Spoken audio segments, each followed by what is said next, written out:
మనం ఎంత కాదనుకున్నా, ఎంత ఆలోచించకపోదామన్నా సరే, మన గురించి ఆళ్ళేమనుకుంటున్నారు అనే పాయింట్ ఇంక్లూడింగ్ నాతో పాటు ప్రతి ఒక్కళ్ళకి రోజులో, ఒక గంటలో, ఒక పూటలో ఏదో ఒకసారి అనిపిస్తది. ఈ ప్రాబ్లమ్‌ని గాని మనం సాల్వ్ చేసుకోకపోతే అంటే ఏంటి? ఆడు మన గురించి ఏమనుకుంటున్నాడో అనేది మనం తీసి పక్కన పడేయకపోతే, మనకి పడే డ్యామేజ్ ఉంటది చూసావా? అది క్యాన్సర్ లాంటిది. అది మనకు కనిపించదు.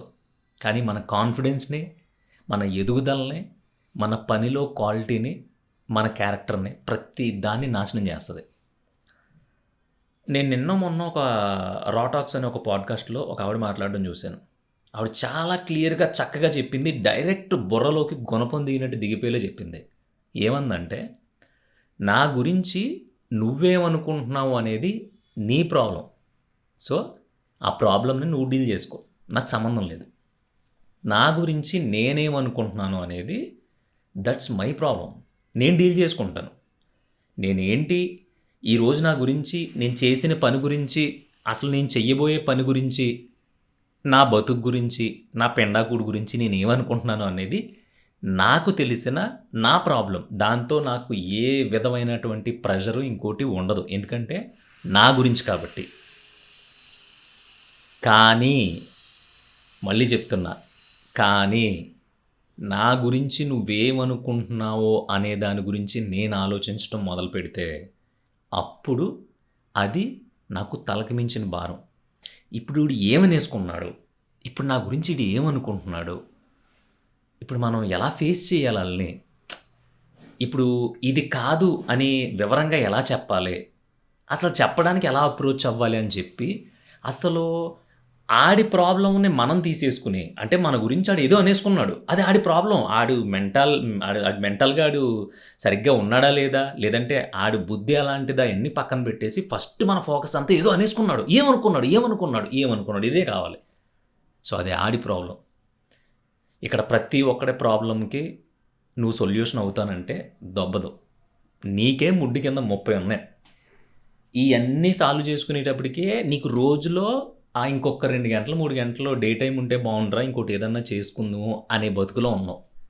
మరి ఎవడో ఏదో అనుకుంటున్నాడో, ఎవడో ఏదో ఊహించేసుకుంటున్నాడో, ఆడికి సమాధానం చెప్పాలి. ఆడికిప్పుడు మనం చెప్పకపోతే మన గురించి బ్యాడ్ అనుకుంటాడు అని పదే పదే ఆలోచించామనుకో, అది నేను చెప్తున్నాను, జీవితంలో మనల్ని చాలా సంవత్సరాలు, చాలా కిందకి లోతుకి లాక్కెళ్ళిపోతది.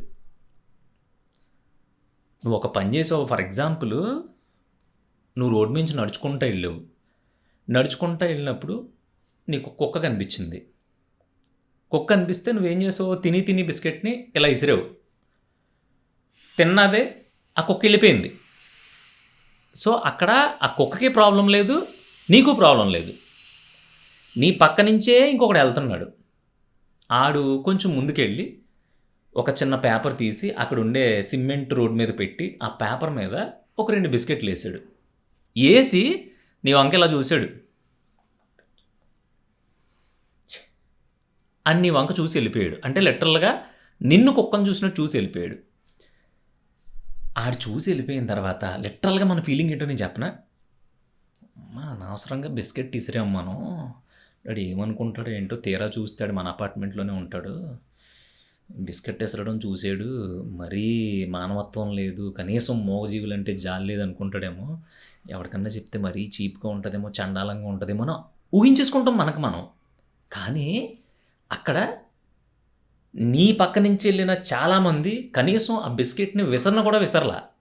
సో, నువ్వు కనీసం ఆ బిస్కెట్ ఇసరడం వల్ల దాని కడుపు నిండింది ఎంతో కొంత. నువ్వేం విషం పెట్టి ఇసరలేదు కదా! నువ్వు తినే దాంట్లో నీకేదో తోచినట్టు నువ్వు త్రో చేసావు. అది నీ ప్రాబ్లమ్ కాదు. నువ్వు ఆల్రెడీ సాటిస్ఫైడ్. ఆ డెసిషన్ తీసుకోక ముందే ఆ బిస్కెట్ విసరాలి అనేది నీ మనసులోకొచ్చింది కాబట్టే నువ్వు దాన్ని త్రో చేసావు. సో, అక్కడ నీకేం ప్రాబ్లమ్ లేదు. నువ్వేం తప్పు చేయలా. కానీ నీ ఎదురుగుండా ఇంకొకడు పేపర్ ఏసి పెట్టి నిన్ను కుక్కని చూసినట్టు చూడడం వల్ల ఆడి మెంటల్‌గా అంత వీక్ ఆడు. అంటే పేపర్ ఏసి పెడితేనే నువ్వు దానికి ఫుడ్ పెట్టినట్టు. ఆ పేపర్ ఏసి పెడితేనే నువ్వు దాన్నేమంటారు, దాని మీద జాలి చూపించినట్టు. ఆ పేపర్ ఏసి పెడితేనే నీకు హ్యుమానిటీ ఉన్నట్టు. అది ఆడి ప్రాబ్లమ్. ఆడు ఎమోషనల్‌గా దాన్నేమంటారు, అదిగో అదిగో అదిగో అక్కడెక్కడో చెట్టు ఉంది అంటే, లేదు ఆ చెట్టుకి పూలున్నాయి, దాని లోపల ప్రాణం ఉంది, అది నీళ్లు తాగుతుంది, రోజు చిగురిస్తుంది, ఇయన్నీ ఆలోచిస్తాడాడు. మనం ఏం ఆలోచిస్తాం, చెట్టు ఉందంటే ఉందని ఆలోచిస్తాం అంతే. మన మైండ్ సెట్ అంతవరకే. ఆడి మైండ్ సెట్ తవ్వేసుకుంటూ ఉంటది, లేనియన్నీ మీదేసేసుకుంటూ ఉంటది ఊళ్ళో ఉన్న చెత్తంతా. సో అలాంటి ఎవడో చెత్తగాడు మనల్ని చెత్త దృష్టితో చూసి మన గురించి చెత్తగా అనుకున్నాడేమో. నేను ఇది కాదు అని చెప్పడానికి నువ్వు చెత్తగా ఆలోచించావు అనుకో, నీ బుర్రలో ఇంత చెత్త పేరుకుపోద్ది. ఇంత కాదు, నాకు తెలిసి చేతులు కూడా పట్టవేమో అంత చెత్త. అవసరమా నీకు అంత డీప్ థింకింగ్ ప్రాసెస్ అనుకోనే. ఇప్పుడు ఇసిరిన నీకు తెలుసు, అది తిన్న కుక్కకు తెలుసు. నువ్వు దాన్ని చీప్గా చూడలేదని, ఓహో ఈడెవడో మరీ ఎదవలా లేడు, ఓ బిస్కెట్ ముక్కన్న ఇసిరేయడని చెప్పేసి దానికి తెలుసు. లేదులే తింటదలే పాపమని ఇసిరేసావు అని నీకు తెలుసు. సో అక్కడ నువ్వు చేసిన పనికి, నువ్వు తీసుకున్న డెసిషన్కి, నీ లోపల జరిగిన దానికి నీకు ఏ రిగ్రెట్ ఫీలింగు లేదు. నీకు వచ్చిన రిగ్రెట్ ఫీలింగ్ అల్లా ఆడేదో అనేసుకున్నాడు, అదేదో మనం కూడా పేపర్ వేసి పెడితే సరిపోదును కదా అనే దిక్కుమాలిన డిగ్గింగ్ మొదలు పెడతా చూసో తవ్వకం. అప్పుడు మొదలైపోద్ది నీ బుర్ర పాడవడం. అనుకుంటే అనుకోనే, చెప్తే చెప్పనే. మీ ఇంటి పక్కన కాదు, మీ అపార్ట్మెంటు, మీ సందులో, మీ ఊళ్ళో మొత్తం అందరికీ పాంప్లెట్లు కొట్టి పంచి చెప్పినా సరే నీకు ఊడిది తెగిది ఏం ఉండదు. అలా వదిలేయకుండా ఆడు ఒక ప్రాబ్లంతో, ఒక అంగవైకల్యమైన మైండ్తో ఆలోచించి నేదో అనేసుకుని ఆడి పెంట చేసుకుంటూ వెళ్ళిపోయాడు అనుకో, ఒకరోజు వింటారు ఆడి మాట, రేపొద్దు ఇంకొకటి గురించి, రేపొద్దున ఇంకోటి గురించి ప్రతి ఒక్కడి గురించి ఆడు ఎలాగా ఈడెలాగా అని చెప్తూ ఉంటే చివరికే ఆడి దగ్గరికి వస్తూ ఉంటే అంత దూరం నుంచి చూసినప్పుడే అంటారు, ఈ అమ్మ ఈడు వస్తాడో ఒకడు ఎవడో ఒకటి గురించి చెప్తాడు, వీడికి పని పాట ఉండదని. ఆ ముద్ర వేయించుకోవడానికి ఆడు ఆల్రెడీ అన్ని లక్షణాలు కలిగి ఉన్నాడు కాబట్టి ఆడితో నీకు ప్రాబ్లం లేదు. నీకు నీ బుర్రతో ప్రాబ్లం ఉంది. నువ్వు వెంటనే ఇమీడియట్గా దాన్ని తీసేసుకుంటున్నావు. ఆడు అనుకున్నాడో అనుకోలేదో పక్కన పెడితే, ఆడు అనేసుకున్నాడు ఏమైనా సరే.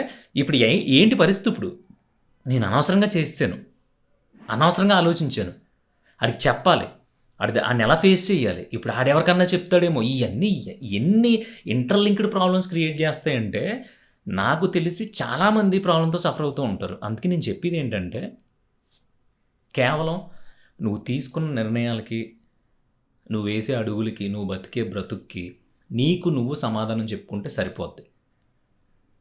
నువ్వు ఆవకాయ అన్నం తింటే ఏదో కూడలేదు అడుక్కు తింటున్నాడని ఎవడో అనుకుంటాడేమో అని చెప్పేసి పళ్ళుని దాచుకుని తినాల్సిన అవసరం లేదు. మేబీ ఆడి కేఎఫ్సీకి వెళ్ళి చికెన్ తినొచ్చు, లేదంటే బావర్చీలో బిర్యానీ తినొచ్చు, లేదంటే అక్కడెక్కడో సల్లపునుకులు బాగుంటాయంటే ఒక 40 కిలోమీటర్లు వెళ్ళి చట్నీ బాగుందని అక్కడ టిఫిన్ చేయొచ్చు. ఆడక్కడ తిన్నా నిండేది కడిపే, నువ్వు ఇక్కడ కూర్చుని తిన్నా నిండేది కడిపే. Satisfaction important. అప్పుడు మనం ఎవరిని చూడాలి, మనకంటే ఏమీ లేకుండా ఈ అమ్మాయి ఏమన్నా పెడితే బాగున్ను అని చెప్పి వెయిట్ చేస్తూ ఉంటారు చూసా ఫుట్పాత్ మీద, అది వాళ్ళని తలుచుకోవాలి మనం అసలు ఎంత లక్కీరా అని చెప్పి. అంతేగాని మనం ఆవకాయన్న తింటాం, ఎవడన్నా చూస్తే బాగోదని తలుపులన్నీ గెల్లబెట్టేసుకుని గబగబ తినేసి ఎవడన్నా భోజనం చేశారంటే, ఇప్పుడైతే నన్ను బిర్యానీ అరగలేదు ఇంకా, ఇలాంటి సొల్లుకు బుర్రొద్దు. ఆవకాయ వేసుకుని తిన్నాను, తినడానికి లేదు ఈ పూట అని చెప్పు. అది చెప్పిన తర్వాత ఒక అరగంట తర్వాత నీకు సాటిస్ఫాక్షన్ వస్తుంది, నిజం చెప్పాం. మన మన మన బతుకు గురించి, మన లైఫ్ స్టైల్ గురించి అబద్ధం చెప్పుకోవడం ఎందుకు? అలా చెప్పుకుంటే ఏమన్నా అనేసుకుంటాడని అబద్ధాలు చెప్పామనుకో, అది ఒక బతికేనా? అందుకని మనం ఏ సిచ్యువేషన్లో ఒక పని చేయాల్సి వచ్చింది, ఏ సిచ్యువేషన్లో అలాంటి పరిస్థితుల్లో ఉండాల్సి వచ్చింది అనేది మనకి మాత్రమే తెలుస్తుంది.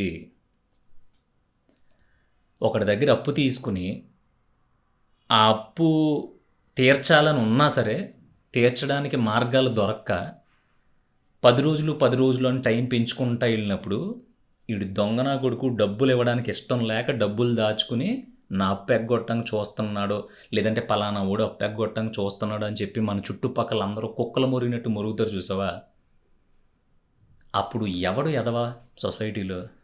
ఆ మురిగే వాళ్ళు అందరూ ఎదవాలి. ఎందుకంటే నీ మనస్సాక్షిలో కానీ నీలో కానీ ఎక్కడ ఆడి రూపాయి దుబ్బేద్దాం, అవతలోడు రూపాయి తినేద్దాం, ఎగ్గొట్టేద్దాం అనేది లేదు. నీ పరిస్థితి బాగలేదు, నీకు ఏది సహకరించట్లా. అలాంటి సహకరించలేని టైంలో కూడా భగవంతులో ఏమన్నా ఒక ఛాన్స్ ఇవ్వి, ఎవరన్నా కొంచెం ఈ డబ్బులు అడ్జస్ట్ అవ్వడానికి నాకు ఏదన్నా దారి దొరికితే వెంటనే ఈ డబ్బు తీర్చేస్తే బాగున్ను, కనీసం నాకు మనశ్శాంతిగా ఉంటుందని కోరుకునే నీలాంటి మనసు ఉన్నోడు కూడా చుట్టుపక్కల వాళ్ళు ఇప్పుడు ఏమనుకుంటారో అని ఆలోచించడం మొదలు పెడితే దానంత వరస్ట్ స్టేజ్ లైఫ్లో ఏది ఉండదనేది నా ఉద్దేశం. అందుకని నీకు నువ్వు సమాధానం చెప్పుకో సరిపోద్ది. ప్రతి ఒక్కడికే సమాధానం చెప్పడానికే బయలుదేరేవనుకో, ఒక కుంకుంబరిన తాంబూలం జాకెట్ ముక్క పట్టుకుని నాకు తెలిసి ప్రపంచం మొత్తం జాకెట్ ముక్కలు సప్లై చేసినా సరే, ప్రపంచంలో ఉన్న కుంకుమ మొత్తం తెచ్చి నువ్వు బొట్లెట్టుకుంటా చెప్పి వెళ్ళినా సరే, ఇక్కడ ఎదవలకైతే ఏమాత్రం కొదవలేదు. నీకు నువ్వు సమాధానం చెప్పుకో. లైఫ్ ఉన్నంతలో చాలా తేలిగ్గా, చాలా బ్యూటిఫుల్‌గా, చాలా అందంగా ఉంటది. ఇది ఖచ్చితంగా నీకు ఉపయోగపడతది. ఇదేం చిన్న విషయం కాదు. అర్థమైందనుకుంటున్నాను. నీ గురించి అవతలోడు ఏదో ఆలోచిస్తున్నాడు, ఏదో అనుకుంటున్నాడంటే అది ఆడి ప్రాబ్లమ్. ఎందుకంటే ఆడి ఆలోచన నుంచి పుట్టింది కాబట్టి. నీ నీ గురించి, నీ లోపల నువ్వేమనుకుంటున్నావు అనేది నీకు ఇంపార్టెంట్. అదొక్కటి నోట్ చేసుకో.